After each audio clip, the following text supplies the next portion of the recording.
thank you for what you do say about vaccines, because people listen to you, and we need every positive voice, because we have so many crazy voices out there right now that are so paranoid and delusional, and they want it all to be a conspiracy. There's been an amazing medical innovation in human culture, and that's vaccines. It's amazing what it's done. And have there been adverse effects on people? Of course, everything that people do. There's some people that are going to react in a bad way.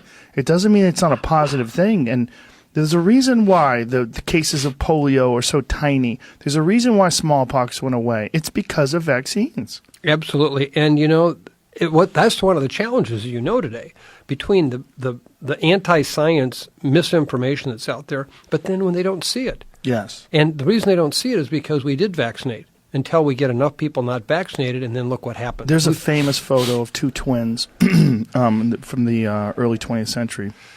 One of them has smallpox, and one of them was vaccinated. Have you seen that photo? I have. It's a black and white photo. It's a very telling. Sure Jamie will find it, because people need to see it.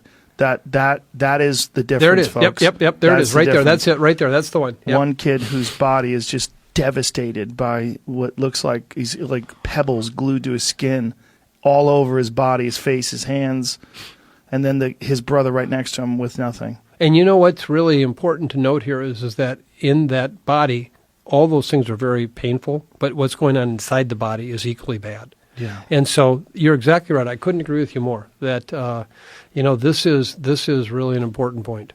Yeah, diseases are terrifying. They're really terrifying. Yeah. And when something like this can be prevented, and the reason why people don't do it is because they're paranoid of vaccines, and they get that information from some wacko website or some person who really has no business talking about it. Whether it's the people out there that think it causes diseases, or that it's a government plot, or that it's a medical scam because it's just trying to raise money. It's just all of it's very, very disturbing. But it's a part of people. The human beings, for whatever reason, there's a percentage of us that lean towards conspiratorial thinking, and they lean towards thinking that there's some sort of a plot against them, or the government's against them. And it's just, you've got to listen to the medical experts. And I hope that if there's any good to come out of this terrible coronavirus situation, is that there's a wake-up call. If we'd had a vaccine for this, or one that even worked partially, think how different we'd be. And we got other ones coming like this. We have to use our creative imagination.